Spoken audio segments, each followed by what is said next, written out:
Good day, dear students, and welcome back to our English class.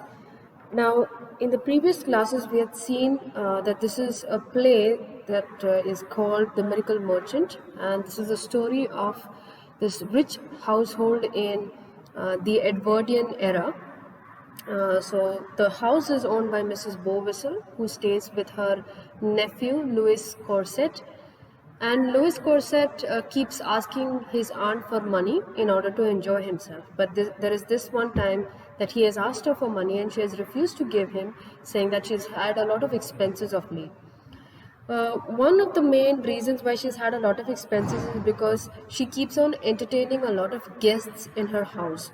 So I told you how in that time people used to visit their relatives or friends and stay over at their places, and that's because they really did not have much to do. They didn't really have a job or a career to take care of. They just had a lot of money and a lot of free time, and they wanted to enjoy themselves, right?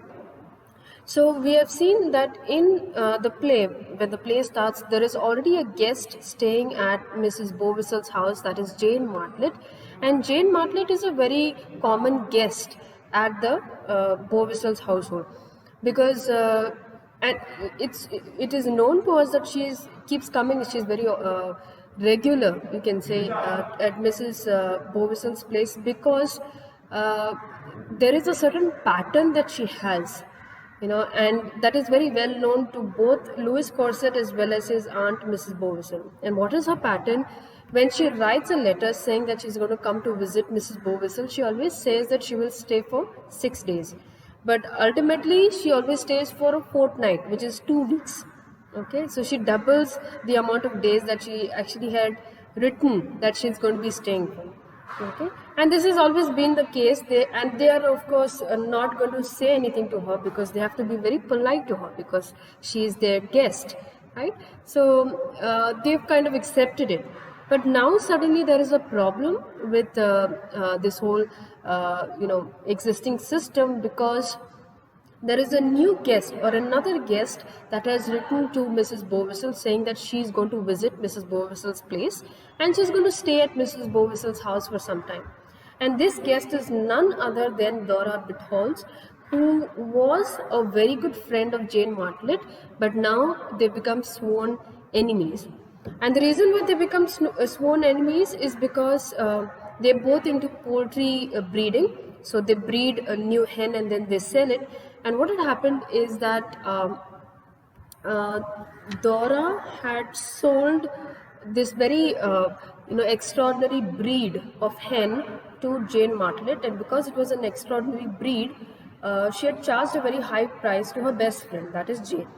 Okay, and what was the plan? Jane is going to buy that bronze leghorn hen, that breed of hen, and of course she would that breed of hen would lay eggs, and they would have more hens to sell, and sell at a very high price as well. Okay, that is how the poultry breeding business would carry on. So that was the plan that Jane had in mind, but unfortunately it was realized that the hen that was sold to Jane Martlet was not, rather it did not have the ability to lay eggs. Now it's not clear to us whether Dora knew about it and still sold a hen or not. That is not very clear to us. But what is understood is that there was a great sense of hatred that develops between these once best friends. Okay, so much so that both believe that the other one is a liar, the other one is a cheater, the other one is evil, the other one is a snake. Okay, the other one is cunning. Okay, that's the kind of notion that they have against each other, and of course they are not best friends anymore. In fact, they are sworn enemies. They hate each other. And how do people around them know that they hate each other? Is because everybody knows they've written a number of letters to each other blaming the other person, and saying that you purposely did this, and you're evil, and using all kinds of very defamatory comments and remarks and adjectives that they can think of, rather.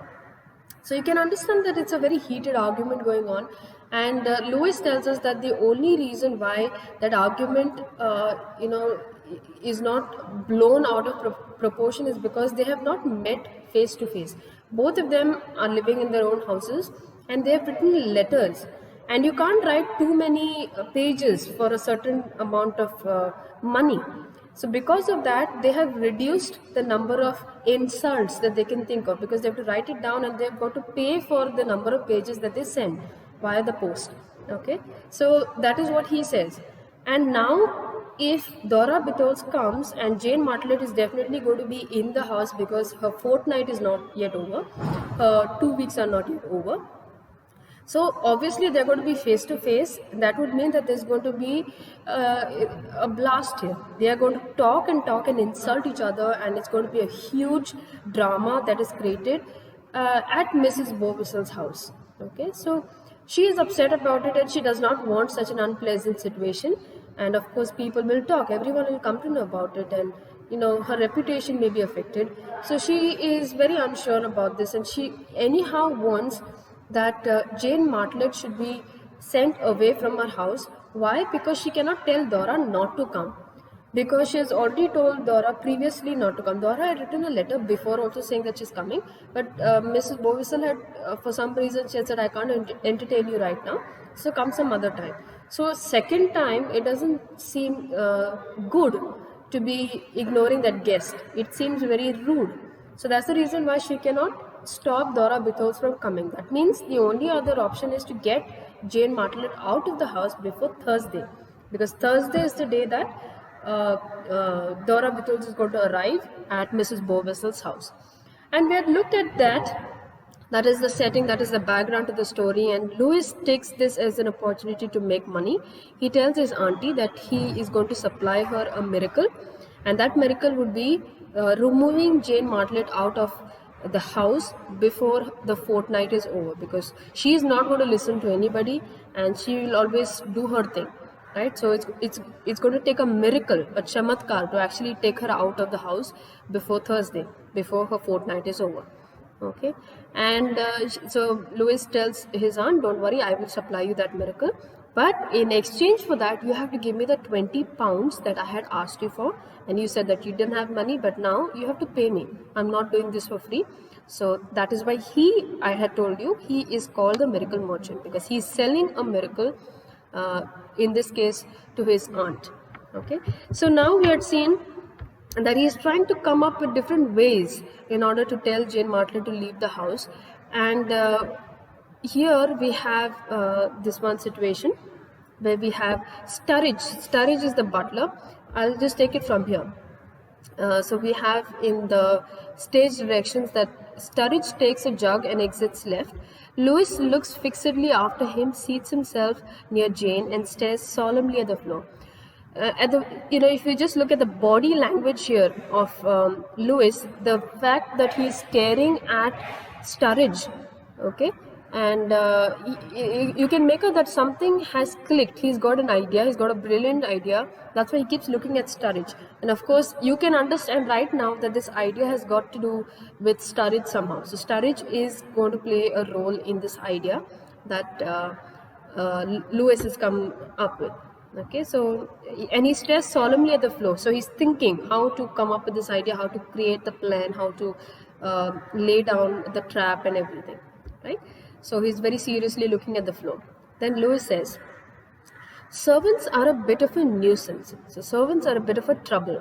Okay, so Jane says, servants a nuisance. I should think they are.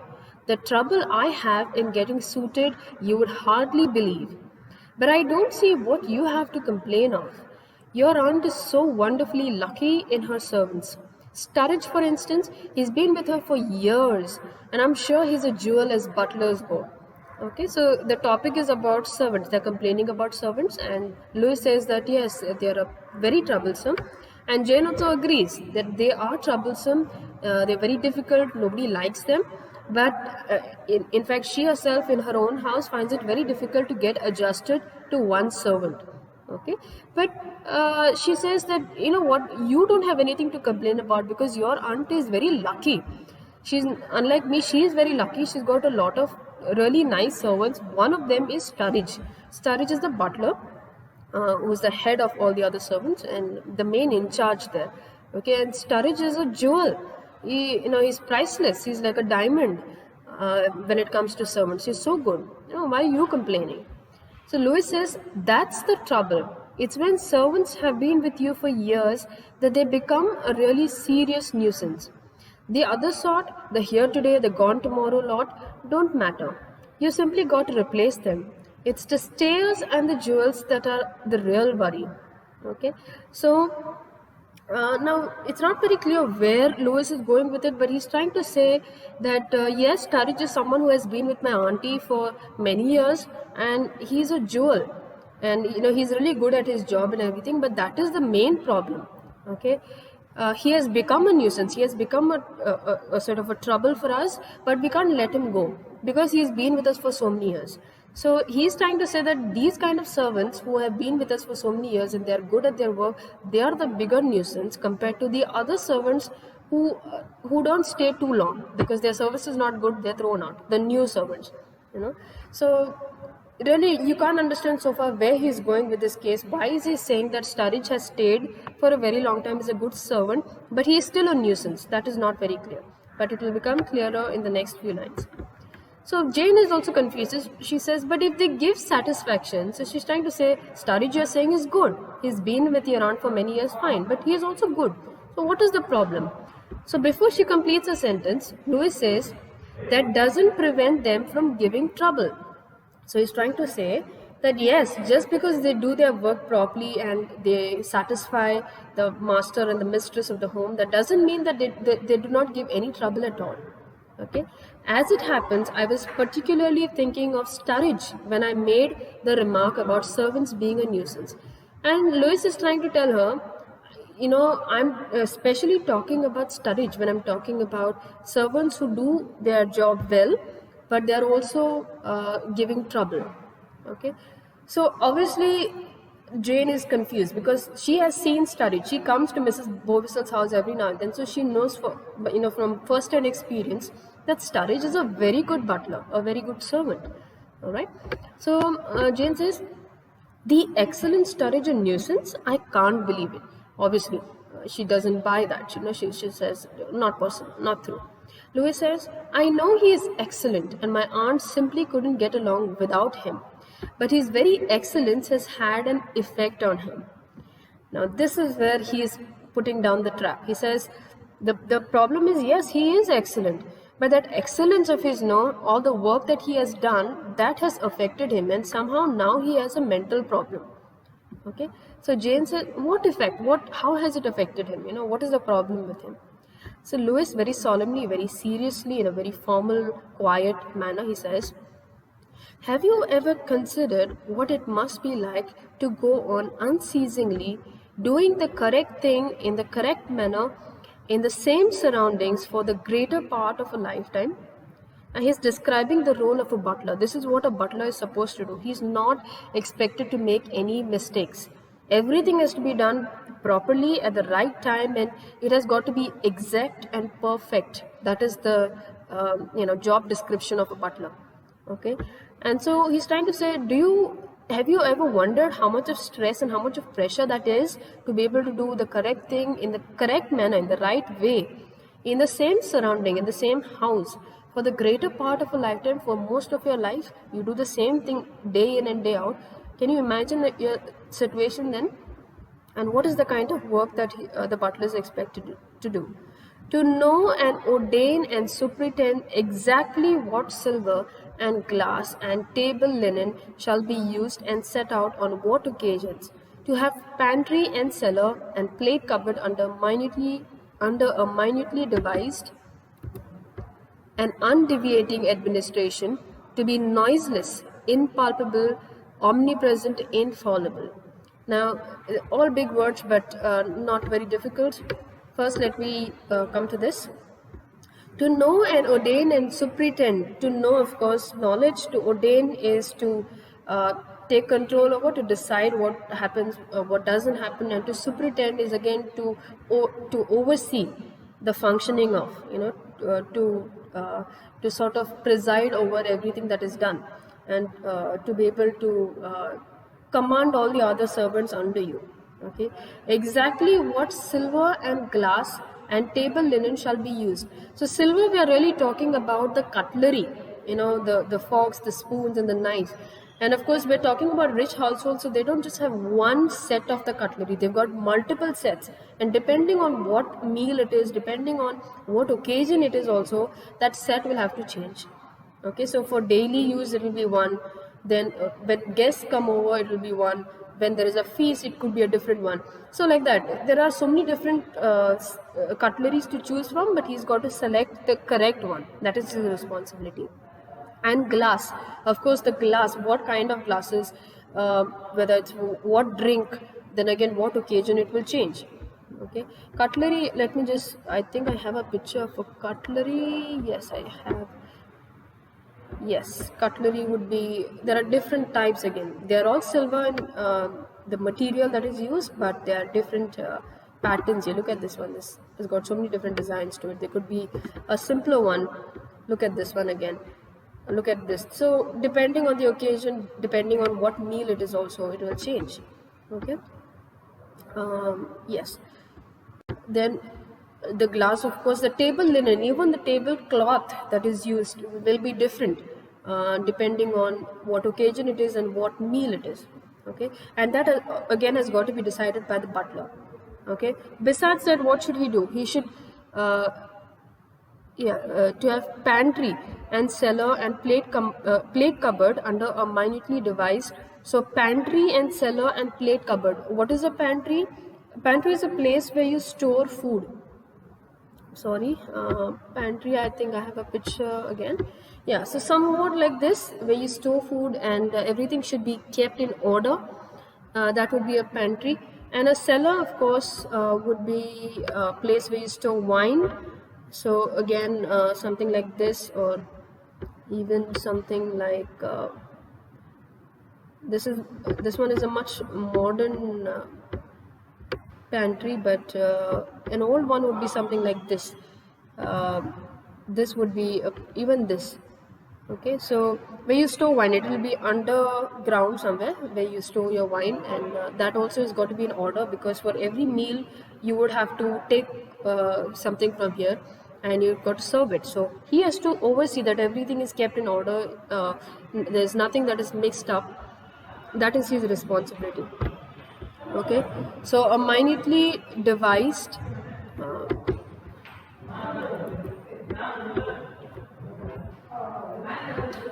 undeviating administration to be noiseless, impalpable, omnipresent, infallible. So besides all of the work that he's got to do, there is something called as he's got to execute undeviating administration, which simply means that it does not change. His administration has got to be the same. Whatever he does has got to be the same every single day. There can't be any minute changes also involved there. Okay. Plus, he's got to be very noiseless. He can't make any noise, and while he's carrying out his work. He's got to be very quiet. He can't express himself. Impalpable. He's got to show that he doesn't have any feelings. He's like a robot doing all of his work. He's hardly seen as a human being. Okay, and that is part of his job.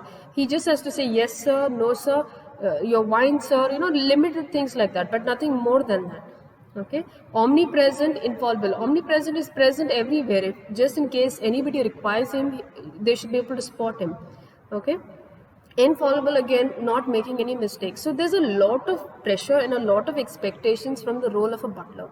And Lewis tells Jane that because of all the work that he has done, and he has done it extremely well, he has never made a mistake. He is excellent. He's a jewel. Okay, but that has also had an effect on him, so much so that he has a mental problem now. Okay, so but of course, so he is just trying to make her understand the kind of work that Sturridge has got to do. So Jane, with conviction, so Jane is really listening to him, and she says, you know what, I should go mad. If I were in Sturridge's place, I would have gone mad with all the detailed things and systematic and orderly duties that he's got to conduct. I would have gone mad.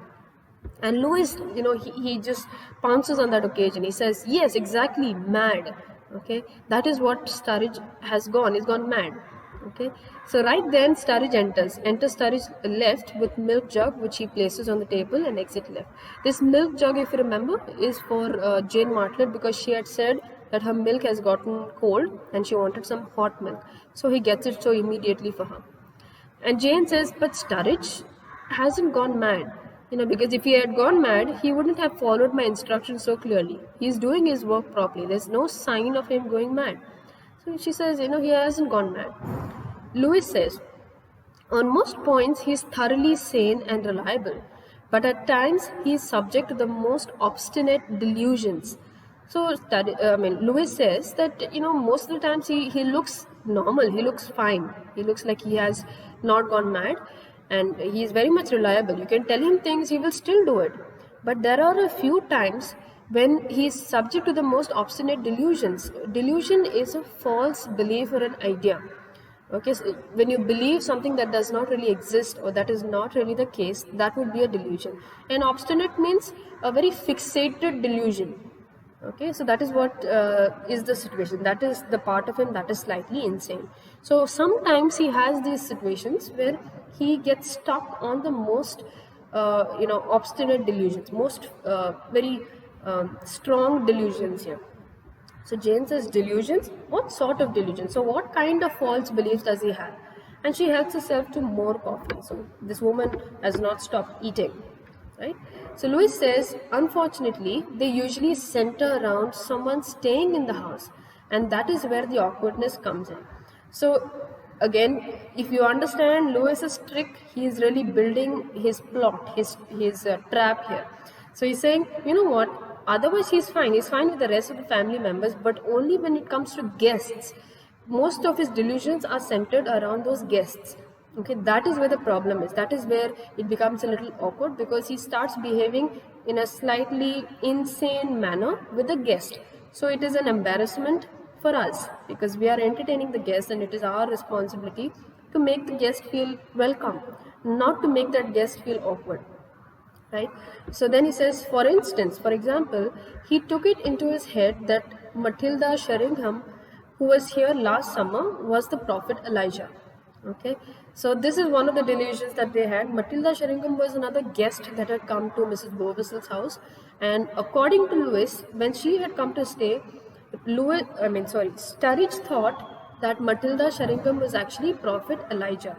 Okay, so Jane says the prophet Elijah, the man who was fed by ravens. Now, who is prophet Elijah? He is a character from the Bible. He's a very important, man of God. Prophet is a man of God, right? So one of the most powerful prophets that there are in the Bible is the prophet Elijah.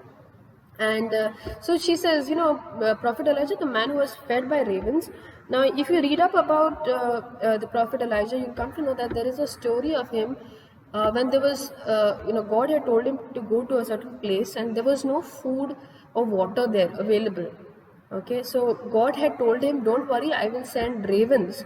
So this is a picture of it. I will send ravens. Ravens are they are a bird like this, black, but they look very much like crows, but they are not crows. Okay, but anyway, the story is that God said that from morning and afternoon and dinner, I will send ravens to bring food to you, and you can drink water from a pond. There is a pond nearby, so there is water there, but food will be carried by these ravens and given to you, so you will not die hungry. That is a promise that God had made to prophet Elijah. So that is the story, and this is a brilliant picture of it depicting the same story. So he is the prophet that is fed by the ravens. Okay, so now we are told that Sturridge thought Matilda Sheringham was the prophet Elijah. Okay, and how is the story related? Here we are told, yes, it was the ravens that particularly impressed Sturridge's imagination. He was rather offended, it seems, at the idea that Matilda should have her private catering arrangements, and he declined to compete with the birds in any way. He wouldn't allow any tea to be sent up to her in the morning, and when he waited at table, he passed her over altogether in handing round the dishes. Poor Matilda could scarcely get anything to eat. So you can understand where this is going. He is trying to tell her that Sturridge thought, one of his delusions rather, was that Matilda Sheringham was Prophet Elijah. And what do we know about Prophet Elijah? Prophet Elijah was blessed by God that the ravens, a bird that look like crows but that are bigger than crows, they would come and they would feed him. So he will not starve for his life. He had gone to a place, God had sent him on a mission, and that is where this incident takes place.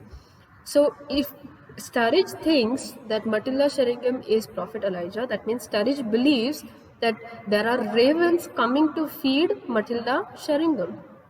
Because he thinks Matilda Sheringham is not Matilda Sheringham, he thinks Matilda Sheringham is Prophet Elijah.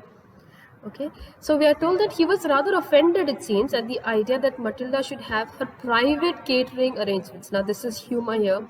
Private catering arrangements means catering arrangements, someone who to take care of your food. Okay, so Sturridge apparently believed that Matilda already had ravens trying to feed her. Okay, so he was very upset about that. If she's already fed, why should he, the butler, feed her again? Why should he offer her food? Why should he send tea to her room? Okay, because she has already eaten. She already has ravens serving her. So she does not need him and the other servants to serve her because she's already fed. Okay, that is the idea.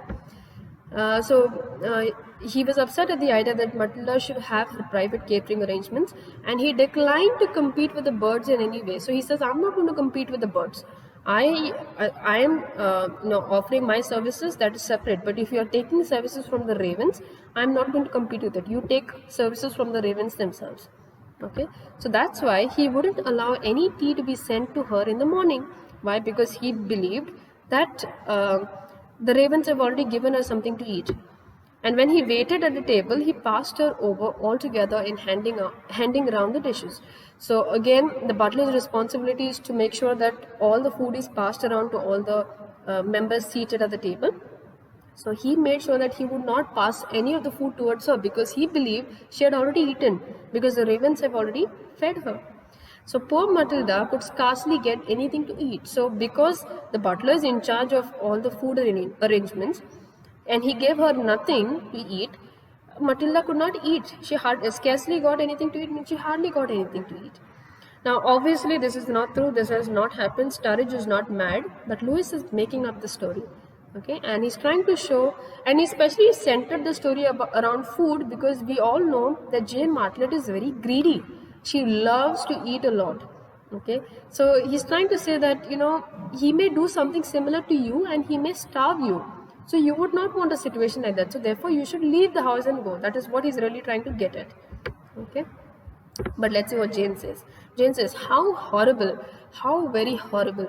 Whatever did you do?" So what did you do? It was so bad for Matilda Sheringham that she was not offered any food, although she was a guest in your house. So Lewis says, "It was judged best for her to cut her visit short," with emphasis. In a case of that kind, it was the only thing to be done. So you know that he's really shooting it. This is it. This is the trap. Okay, he says, in Matilda Sheringham's case, since this is what had started to happen and this is how Sturridge behaved with her, they decided that she should go back home to cut her visit short. And why? Because that was the only thing to do. Because they could not fire Sturridge. Sturridge was too good at his job, and also he had been with Mrs. Bowistle for a very long time. So they could not fire the butler. So they had to tell the guest to leave and go home earlier. Okay.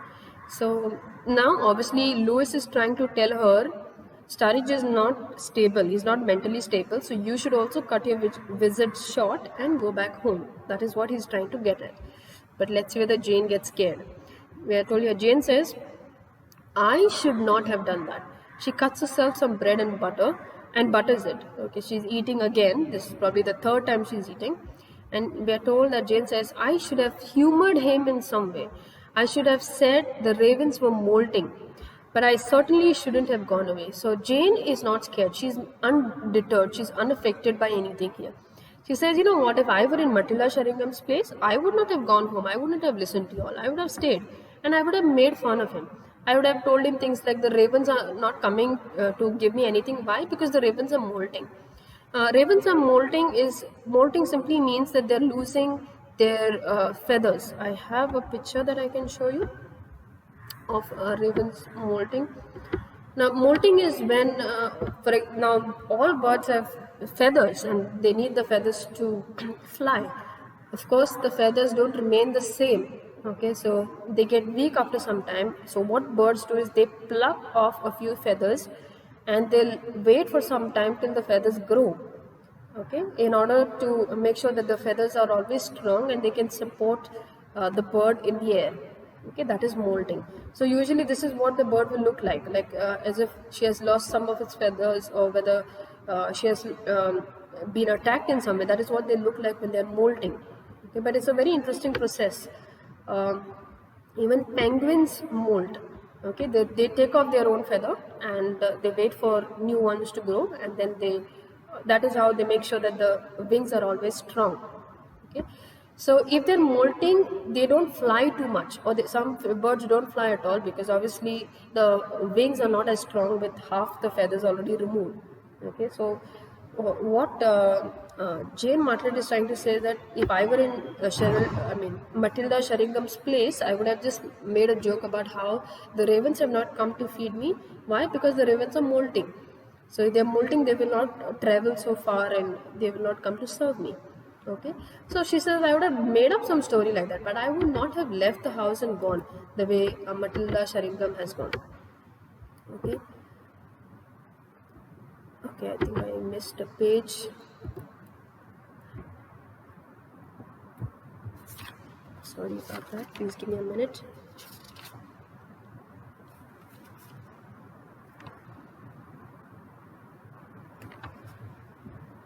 That is not the next page. Yes, this was the next page. Let's continue from here. So Lewis says it's not always wise to humor people when they get these ideas in their heads. There's no knowing to what lengths they might go. So Lewis is trying to scare her even more. He says, you know what, you don't think that it's a wise decision to humor people. If people have an insanity issue, then they have it. You don't take it very lightly. You should be very careful. Okay. Jane says, you don't mean to say Sturridge might be dangerous. Right? You're not trying to tell me that Sturridge is actually dangerous, right? Is that what you're trying to tell me? Lewis says, one can never be certain. Now and then he gets some idea about a guest which might take an unfortunate turn. That is what is worrying me at the present moment. Okay, so he says, you know what, you don't know. It can just take a very unfortunate turn. He can just get very dangerous. I can't promise you, but there is always a possibility that Sturridge, out of his insanity, can do something extremely dangerous. Okay, and that's why I'm worried. That's why I'm telling you about this little secret in our family. That is what Lewis tells Jane. So Jane is quite interested now. She's excited and she says, why has he taken some fancy about me? So we know about Matilda Sheringham. He thought that Matilda Sheringham is Prophet Elijah. But what about me? Has he thought that I'm something else? What is his delusion about me? And Lewis, we are told, who has taken a putter out of the stand left and is polishing it with an oil rag. What's a putter? If you remember what we were doing under stage directions and what's going on the stage, we had looked at that wooden cabinet with the swords and the daggers on it, and next to it was a stand with golf equipment. So a putter is one such equipment. This is exactly what a putter is, used while playing golf. So what Lewis is doing is he was polishing the putter at that time while he was talking to Jane. So while with an oil, with oil on a rag, with a cloth, put a little oil, and he's trying to polish the putter. That is what he was doing while he was talking to her. So now he tells her that he has taken a fancy about you as well. There is a delusion about you as well. So Jane says, no, really? Who on earth does he think I am? So what does he think I am? So Lewis says, Queen Anne. He thinks you are Queen Anne. So Jane says, Queen Anne, what an idea. But anyhow, there's nothing dangerous about her. She's such a colorless personality. No one could feel very strongly about Queen Anne. He says, okay, Queen Anne, no, so there's nothing to worry. Anyway, she was a very colorless personality, nothing strong about her. Elijah was, he has a strong character. There's a lot of story associated with him. But with Queen Anne, there's not so much of a story associated with her. Then Lewis, very sternly, Lewis is trying to speak very strictly to her, and he says, what does posterity chiefly say about her? Like very seriously, is asking her. And posterity is the future generation. Queen Anne lived and died many centuries before the story is written, and now Lewis is saying, what do the generations that came after Queen Anne, what do people say about her? And then Jane says, the only thing I can remember about her is the saying, Queen Anne is dead. Okay. Now in Britain, this is actually a saying. I'll take you to that. There is a saying called Queen Anne is dead. Now we are told that Queen Anne was the last of the Stuart line of monarchs or kings who died on 1st of August 1714. 300 years later, she is still brought to mind through the expressions Queen Anne is dead and as dead as Queen Anne. Queen Anne is dead is a response made to someone who has relayed stale news or stated the obvious. One explanation of the origin of this rejoinder is that the Queen's death was kept quiet until the Hanoverian succession was assured. However, news leaked out, and so by the time an official announcement was made, the death was already common knowledge. Now, there's an interesting story. So, there's not much known about Queen Anne when she was alive, but her death is very interesting because she was the last monarch or the last queen, in this case, of the Stuart line, which is one of the generations or one of the family lines who ruled over Britain. Okay, we are told that she had 17 pregnancies, but she was not able to give Britain a successor to the throne, so she could not have children after that. Either they died during the pregnancy or they died after they were born and after some years, but she had no children whatsoever. So that is where the problem arises, because there was nobody to succeed her. She did not have children to become the next monarch of Britain. So the only option was she had a sister named Sophia, and Sophia had a son. And he is this Hanoverian succession. The problem here is that this man was not really of, in the sense, his father was German, and he also was from Germany. Okay, he was living there because Queen Anne's sister was married to this German man, and the son, of course, was also German. So there was a lot of pressure, and people did not want him because he was German. People did not want him to become the next king, because how can you have a German man ruling over Britain? Although his mother is British, okay, but they were not happy about it, and because she was the last reigning monarch, it was her responsibility to decide who is going to be the next king or queen. Okay, whether it would be this man who is her nephew, who is actually a German, or whether some other person of Britain itself. Okay, that was not sure who's going to be the next king or queen. So there was a lot of pressure. So when she died, people did not want anybody to know that she's dead, because the next question is who's going to be the next king or the next queen. Okay, and they were not sure about it because she did not decide who is going to be the next ruler after her. She refused to do that even after she died. So that is the reason why her death was kept a secret till they could decide who is going to be the next king or queen, and they could tell people. Okay, so that there is no chaos that is created for the throne. Okay, so we are told that when she died, nobody was told about it. They kept it a big secret, but the news slowly leaked. And by the time the official announcement was made by the palace that the queen is dead, everybody already knew about it. Okay, so Queen Anne is dead is just an expression that is even used today to refer to something that is already known, stale news, basically news that you already know of. It is revealed to you much later, but you already know of it. Okay. Now, what is of interest to us is the story of Queen Anne, and the fact that by the time people came to know that Now, by the time that the palace gave out the news that she is dead, people already knew that she was dead. But basically, the idea of her being dead, that is what is of interest to us in this story or in this play. So Jane says, the only thing I can remember about her is the saying, because it's a very common expression in Britain, Queen Anne is dead. So Louis says, exactly, dead. So Jane says, do you mean that he takes me for the ghost of Queen Anne? So if Sturridge thinks I am Queen Anne, does he think that I'm a ghost of Queen Anne because I'm very much moving about and eating and everything? So Louis's ghost? Dear no. Who ever heard of a ghost that came down to breakfast and ate kidneys and toast and honey with a healthy appetite? No, it's the fact that, no, it's the fact of you being so very much alive and flourishing that perplexes and irritates him. So he says, no, he doesn't think of you as a ghost. You know, after all, a ghost would not come to breakfast and eat so much of kidney beans. Kidneys means we're talking about kidney beans and toast and honey. So he is in a way trying to make fun of the fact that she eats so much. Okay, so he says that is not the problem. You're eating and everything, that is fine. What he is worried about is the fact that you are alive, because according to him and according to everybody, Queen Anne is supposed to be dead.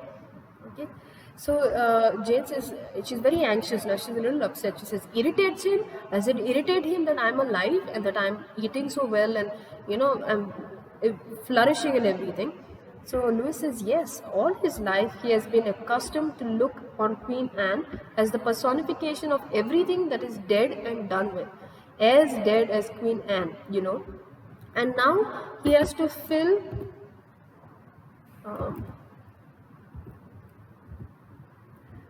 yes. And now he has to fill your glass at lunch and dinner and listen to your accounts of the gay time you had at the Dublin Horse Show. And naturally, he feels that there is something scandalously wrong somewhere.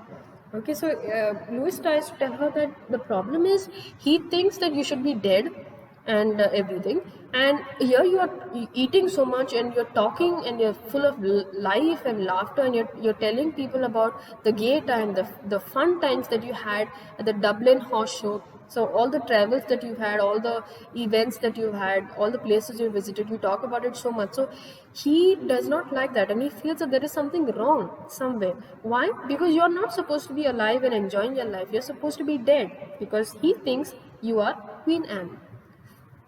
Now Jane, with increased anxiety, okay, she says, but he wouldn't be downright hostile to me on that account, would he? Not violent.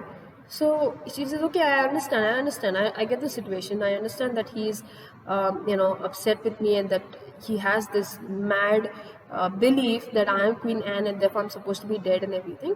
But you don't think that he's dangerous, no? You don't think that he's going to do something to me, right? You don't think that he's going to be violent with me, right? So Louis, very carelessly, like as if he doesn't really care about the situation, very coolly he says, I didn't get really alarmed about it till last night when he was bringing in the coffee. I caught him scowling at you with a very threatening look and muttering things about you. So he says, everything is fine, and so far I thought that the situation is under control with Sturridge, but just last night when he was getting you some coffee, I caught him scowling at you. So I caught him looking very angrily at you and very upset. You could make out from his face and his expression that he really is upset and he's irritated with you being around. And he also had a very threatening look to him, and he was muttering is even saying a few things, but very quietly, not very loudly, but he's saying a few things about you. So Jane says, what things? What was he saying? Did you hear it? So Louis says that you ought to be dead long ago, and that someone should see to it, and that if no one else did, he would.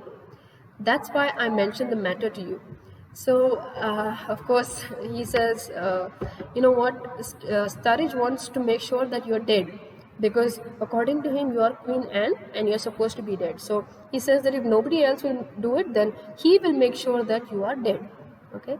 So he says, that is why Louis says, that is why I'm mentioning this matter to you, because I think that now it has become very serious, and it's not safe for you to stay with this madman in this house. You should go away.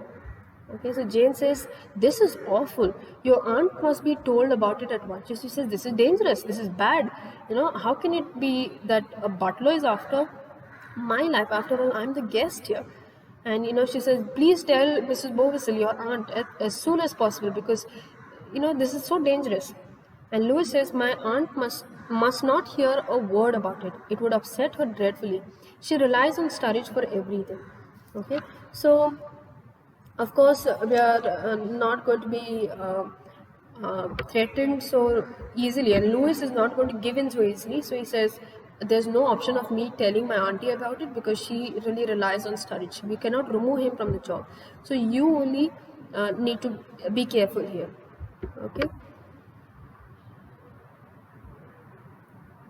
Okay, I think we will stop here for today. I'll take the next part of it in tomorrow's class. Thank you all.